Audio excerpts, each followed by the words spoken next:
ദൈവത്തിൻ്റെ അതിപരിശുദ്ധമായ നാമം മഹത്വപ്പെടുമാറാകട്ടെ. ഒരു ദിവസം കൂടി ഭൂമിയിൽ ജീവിക്കുവാനും സന്തോഷത്തോടും സമാധാനത്തോടു കൂടി ദൈവത്തെ ആരാധിക്കുവാനും പ്രാർത്ഥിക്കുവാനും ദൈവം നൽകിയ അനുഗ്രഹത്തിനായിട്ട് നന്ദി പറഞ്ഞുകൊണ്ട് ഈ സമയങ്ങളിൽ ദൈവത്തോടു കൂടി ആയിരിക്കാം. അനേകം പ്രയാസങ്ങളും പ്രതിസന്ധികളുമൊക്കെ കടന്നുപോയെങ്കിലും അതിൻ്റെ മധ്യത്തിലും ദൈവം വിജയകരമായി അത്ഭുതകരമായി നമ്മെ നടത്തിയ സ്നേഹത്തിനായിട്ട് നന്ദി പറയാം. ചുറ്റുമുള്ളവരിൽ നിന്ന് പ്രതിസന്ധികളും പ്രയാസങ്ങളും നേരിട്ടപ്പോൾ ദൈവത്തിൻ്റെ മുഖത്തേക്ക് നോക്കുവാൻ നമുക്ക് കഴിഞ്ഞതിനായിട്ട്, ദൈവത്തിൻ്റെ ആശ്വാസം നമുക്ക് ലഭിച്ചതിനായിട്ട് ദൈവത്തോട് സ്തോത്രം പറയാം.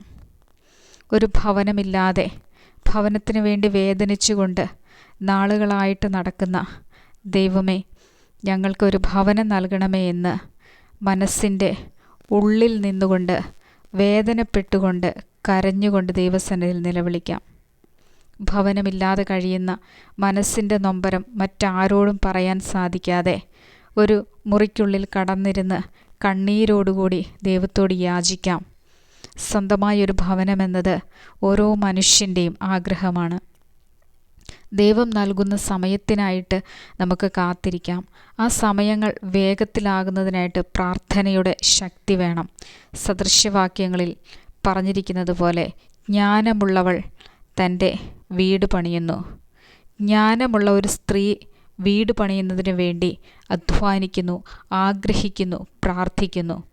ഓരോ സ്ത്രീയുടെയും ആഗ്രഹമാണ് ഒരു ഭവനമെന്നുള്ളത്.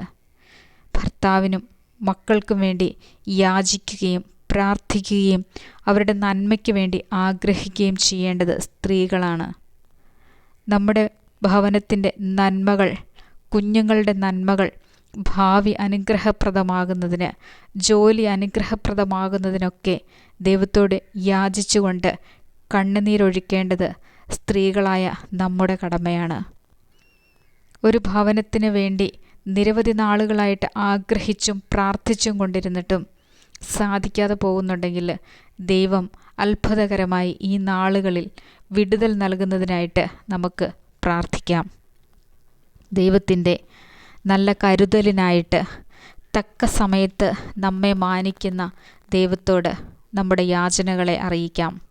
സദൃശ്യവാക്യങ്ങൾ 14:1 പറഞ്ഞിരിക്കുന്നു, സ്ത്രീകളിൽ ജ്ഞാനമുള്ളവൾ തൻ്റെ വീട് പണിയുന്നു, ഭോഷത്വമുള്ളവളോ അത് സ്വന്തം കൈകളാൽ പൊളിച്ചു കളയുന്നു. നമുക്ക് വേണ്ടി വചനങ്ങൾ നൽകിയ ദൈവം നമ്മോട് പറഞ്ഞിരിക്കുന്നതാണ്, സ്ത്രീകളിൽ ജ്ഞാനമുള്ളവൾ തൻ്റെ വീട് പണിയുന്നു. ദൈവം നൽകുന്ന അനുഗ്രഹങ്ങൾ പ്രാപിക്കേണ്ടതിന്, ദൈവത്തോട് ചേർന്ന് നടക്കാൻ, ആ വചനത്തിൽ ആശ്രയിക്കുന്നതിനായിട്ട് സ്ത്രീകളാണ് സമയം കണ്ടെത്തേണ്ടത്. സ്ത്രീകളുടെ പ്രാർത്ഥനയാണ് വലുത്. ദൈവം നമ്മുടെ തലമുറകൾക്ക് വേണ്ടി, നമ്മുടെ നന്മകൾക്ക് വേണ്ടി പ്രാർത്ഥിക്കുന്നതിന് സജ്ജമാക്കിയിരിക്കുകയാണ്. വചനം അനുഷ്ഠിച്ച് ജീവിക്കാൻ സാധിക്കണം. വചനത്തിൻ്റെ ഓരോ മർമ്മങ്ങളും ഗ്രഹിക്കുവാൻ സാധിക്കണം. വചനത്തിൽ പറഞ്ഞിരിക്കുന്നത് നമുക്ക് ലഭിച്ചുവെന്ന് വിശ്വസിക്കാൻ സാധിക്കണം. ഈ നാളുകളിൽ ഈ വചനം എഴുതി പ്രാർത്ഥിക്കുക. ദൈവം അത്ഭുതകരമായിട്ട് വഴികൾ തുറക്കുന്നത് കാണാനിടയാവും. ഓരോ മനുഷ്യൻ്റെയും നല്ല നാളുകൾ അടുത്തിരിക്കുന്നത് കാണാൻ നമുക്ക് സാധിക്കും. അല്പസമയം പ്രാർത്ഥനയോടുകൂടി ദൈവത്തിൻ്റെ സന്നിധിയിൽ നമ്മെ ഭരമേൽപ്പിച്ചുകൊണ്ട് ദൈവത്തോട് യാചിക്കുക. ഒരു ഭവനത്തിനുള്ളിൽ ഭർത്താവും ഭാര്യയും കുഞ്ഞുങ്ങളും ഭവനത്തിലുള്ള അംഗങ്ങളുമായിട്ട് ജീവിക്കുന്ന മനോഹരമായിട്ടുള്ള ഒരു കുടുംബജീവിതത്തിനായിട്ട് ആഗ്രഹിച്ചുകൊണ്ട് മനസ്സിൽ അത് ലഭിച്ചു എന്ന് വിശ്വസിച്ചുകൊണ്ട് പ്രാർത്ഥിക്കാം. ഒരു ഭവനത്തിന് വേണ്ടിയുള്ള എല്ലാ സാഹചര്യങ്ങളും സാമ്പത്തിക വഴികളൊക്കെ ദൈവം നമുക്ക് മുന്നമേ തുറക്കുന്നതിനായിട്ട് നമുക്ക് പ്രാർത്ഥിക്കാം. സാമ്പത്തികമുണ്ടായിട്ടും പണിയാൻ സാധിക്കാതെ വരുന്നവരെ ഓർത്ത് പ്രാർത്ഥിക്കാം.